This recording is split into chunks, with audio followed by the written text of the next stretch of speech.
Hello everyone, আসসালামু আলাইকুম। কেমন আছেন সবাই? আশা করি সকলে অনেক ভালো আছেন। সো আজকের ভিডিওতে আমরা স্যামসাংয়ের তরফ থেকে নতুন আরও একটি স্মার্টফোন স্যামসাং গ্যালাক্সি F22 এই স্মার্টফোনটির সম্পর্কে বিস্তারিত একটু জানবো এবং দেখব যে এই স্মার্টফোনটির ভিতরে আসলে কী কী স্পেসিফিকেশন থাকছে, এই স্মার্টফোনটি আমাদের কাদের জন্য কেনা উচিত এবং কাদের এই স্মার্টফোনটি থেকে দূরে থাকা উচিত, এবং যারা রয়েছেন স্যামসাং লাভার এবং 20,000 টাকা বাজেটের মধ্যে একটি স্যামসাংয়ের স্মার্টফোন কিনতে যাচ্ছেন, তো তাদের জন্য আজকের ভিডিওটি অবশ্যই একটু হেল্পফুল হতে যাচ্ছে।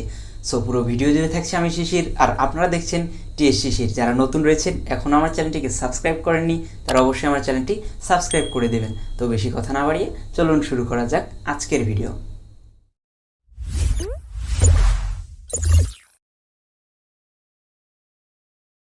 এই ফোনটি আপনি হাতে নিলে সর্বপ্রথম যেটি খেয়াল করবেন সেটা হচ্ছে এই ফোনটির থিকনেস এবং ওয়েট অবশ্যই বেশি রয়েছে।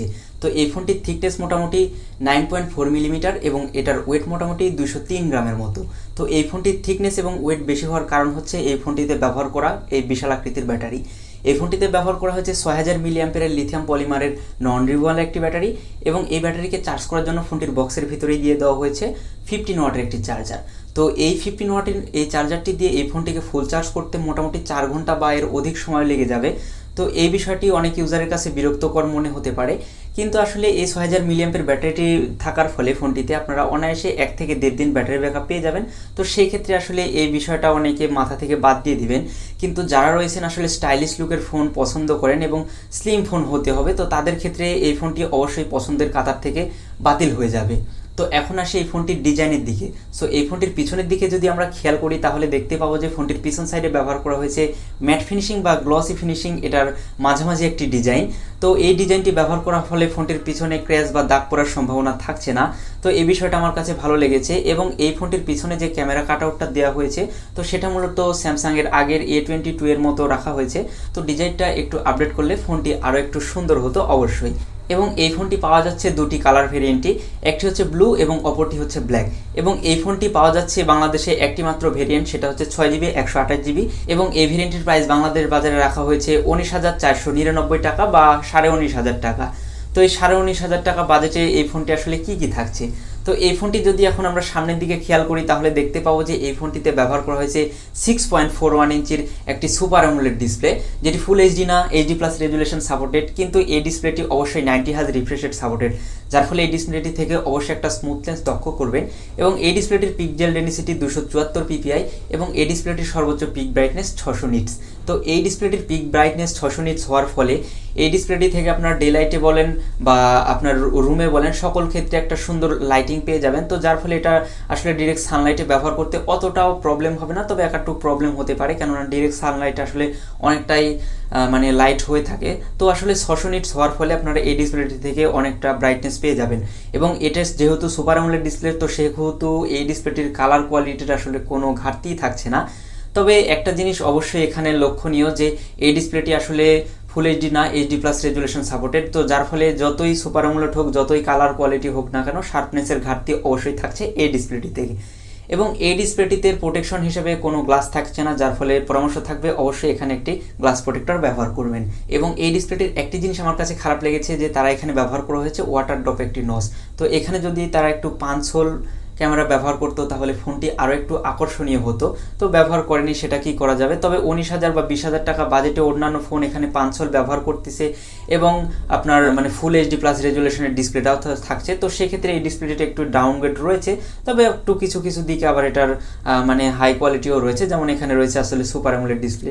তো যারা চাচ্ছেন যে তাদের ফোনে সুপার অ্যামোলেড ডিসপ্লে দরকার, 90 হার্জ রিফ্রেশ রেটের দরকার, এবং তাদের আসলে ফুল এইচডি প্লাসের দরকার নেই, তো তারা আসলে এই ডিসপ্লেটির দিকে মানে এই ফোনটির দিকে যেতে পারেন। সো এখন আসি এই ফোনটির বাটন অ্যান্ড পোর্টসের দিকে। তাহলে দেখতে পাবো ফোনটির নিচের সাইডে রয়েছে একটি 3.5 মিলিমিটার হেডফোন জ্যাক।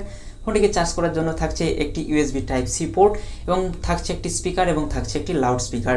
এবং ফোনটির রাইট সাইডে থাকছে ফোনটির পাওয়ার কি, এবং তার উপরেই থাকছে ভলিউম আপ এবং ডাউন কি।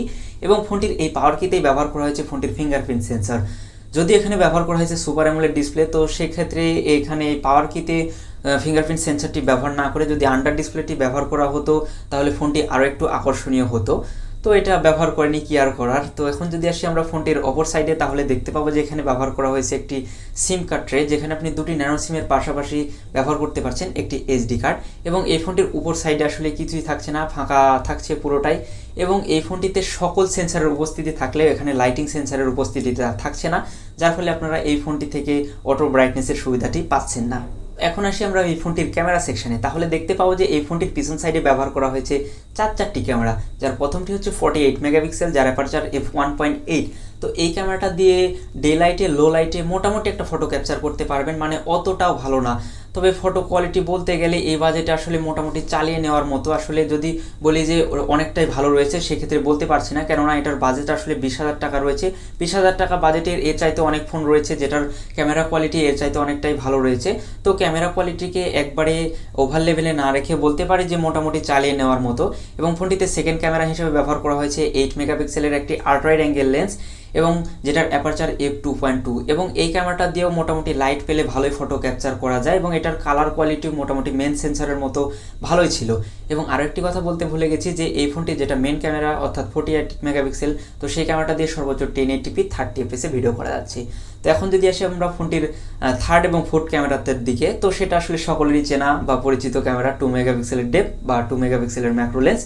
তো এই দুটো ক্যামেরা আসলে কারোই প্রয়োজন হয় না, এবং এই দুটো আসলে অকেজুয়াল লেন্স। আসলে প্রত্যেকটা ফোন কেন যে এখানে তারা 4টি ক্যামেরা দেখিয়ে এই দুটো অকেজুয়াল ক্যামেরা ব্যবহার করতেছে এটা আসলে বুঝতেছি না। তো দিয়েছে কি আর করার, এই দুটো ক্যামেরার যদি আসলে কোনো কাজেই লাগে না। সো এখন যদি আসি আমরা ফোনটির সামনের দিকে, তাহলে দেখতে পাবো ফোনটির ওয়াটার ড্রপ নচের ভিতরেই দিয়ে দেওয়া হয়েছে 13 মেগাপিক্সেলের একটি সেলফি ক্যামেরা, যার অ্যাপারচার f2.0। তো এই ক্যামেরাটা দিয়েও মোটামুটি আপনারা চালিয়ে নেওয়ার মতো ফটো ক্যাপচার করতে পারবেন, তবে খারাপ কিছু না, মোটামুটি ভালোই বলা চলে যে সামনের ক্যামেরাটার কথা। তো এই ক্যামেরাটা দিয়ে আপনারা মোটামুটি ভালোই ফটো ক্যাপচার করতে পারছেন, এবং এই ক্যামেরাটা দিয়ে সর্বোচ্চ 1080p 30 fps ভিডিও করা যাচ্ছে। সো এখন আসি ফোনটির পারফরমেন্সের দিকে, তাহলে দেখতে পাবো যে এই ফোনটি রান করতেছে অ্যান্ড্রয়েড 11 One UI 3.1, এবং এই ফোনটিতে প্রসেসর হিসেবে ব্যবহার করা হয়েছে মিডিয়াটেক হিলিও G80 একটি প্রসেসর, যেটি 12 ন্যানোমিটার আর্কিটেকচারের তৈরি। এবং এই ফোনটিতে 8টি কোরের মধ্যে 2টি কোর হচ্ছে অক্টাকোর 2.0 GHz, এবং অপর 6টি কোর অক্টাকোর 1.8 GHz, এবং এই ফোনটিতে জিপিইউ হিসেবে থাকছে মালি G52। তো এই বাজেটে এখানে মিডিয়াটেকের হিলিও G80 ব্যবহার করেছে, এই বিষয়টা আমার কাছে ভালো লাগেনি, কেননা এই প্রসেসরটি থেকে আসলে অতটাও ভালো পারফরমেন্স পাবো না। আমরা যদি 15 থেকে 17,000 টাকা বাজেটের মধ্যেও খেয়াল করি, তাহলে দেখতে পাবো রেডমি 10 বা ইনফিনিক্স হট 11s এই ফোনগুলোতে মিডিয়াটেকের হিলিও G88 প্রসেসর ব্যবহার করা হয়েছে, যেটা এই প্রসেসরটি থেকে অনেকটাই ভালো, এবং গেমিং পারফরমেন্সও অনেকটাই ভালো। কিন্তু এটার পারফরমেন্স ওই প্রসেসরগুলো থেকেও একটু পিছিয়ে রয়েছে। তো স্যামসাং আসলে প্রতিটা ক্ষেত্রে এই একই কাজটা করে, যে বাজেট বেশি থাকে কিন্তু প্রসেসর বা পারফরমেন্স একটু কম থাকে। তো এই প্রসেসরটি থেকে যে অতটাও খারাপ পারফরমেন্স পাবো সেটাও না, এই প্রসেসরটি থেকে আমরা মোটামুটি ভালোই পারফরমেন্স পেয়ে যাব। ছোটোখাটো যে গেমগুলো আছে সেটা সুন্দরভাবে রান করতে পারবো, কিন্তু বড় যে গেমগুলো রয়েছে, বিশেষ করে পাবজির কথা যদি বলি, তো সেই গেমগুলোতে একটু নর্মাল পারফরমেন্স পেয়ে যাব, তবে মোটামুটি চালিয়ে নিতে পারবো। আমরা লো গ্রাফিক্সে খেললে ভালোই খেলতে পারবো এই ফোনটি থেকে। তো প্রসেসরকে আসলে অতটাও খারাপ বলছি না, মোটামুটি বলা চলে, যদিও স্যামসাংয়ের ফোনে আসলে এমনটা করে থাকে। তো সেক্ষেত্রে প্রসেসরকে মোটামুটি ভালোই বলবো, খারাপ না, তবে এর চাইতে কম বাজেটেও এর চাইতে ভালো প্রসেসর পাওয়া সম্ভব। তো ওভারঅল সম্পূর্ণ দিক দিয়ে যদি বিবেচনা করি, তাহলে দেখতে পাবো যে এই ফোনটির ভালো দিক রয়েছে কম, কিন্তু খারাপ দিকের সংখ্যা আসলে বেশি রয়েছে। তো এখন দেখবো যে এই ফোনটি কাদের কেনা উচিত এবং কাদের কেনা উচিত নয়। সো যারা চাচ্ছেন যে তাদের ফোনের ডিসপ্লে সুপার অ্যামোলেড হতে হবে, 90 হার্জ রিফ্রেশ রেটের সাপোর্টেড থাকতে হবে, তাদের আসলে ফুল এইচডি প্লাস রেজুলেশন দরকার নেই, এবং তাদের ফোনে অবশ্যই একটি বড় ব্যাটারি বা 6000 মিলিঅ্যাম্পের ব্যাটারিটি থাকতে হবে।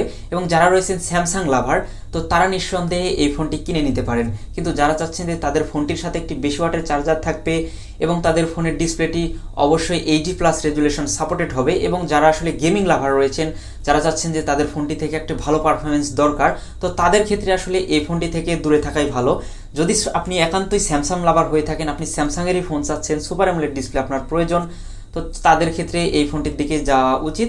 তো এই ফোনটির ক্যামেরা কোয়ালিটিও আসলে খারাপ রয়েছেন, তো যারা আসলে ক্যামেরার দিকেও আসলে ভালো চাচ্ছেন, তো তাদেরও এই ফোনটি থেকে দূরে থাকে ভালো বলে আমি মনে করছি। এবং যাদের আসলে মূল টার্গেট পারফরমেন্স, তো তাদের ক্ষেত্রে এই ফোনটি বাদ দিয়ে 17,000 টাকা বাজেটের মধ্যে রেডমি 10 ওই ফোনটির দিকে যাওয়া বেটার হবে। তো আমি সেই ভিডিওর লিঙ্ক এই ভিডিওর ডিসক্রিপশন বক্সে দিয়ে দিব, আপনারা চাইলে সেখান থেকেও ভিডিওটি দেখে নিতে পারেন।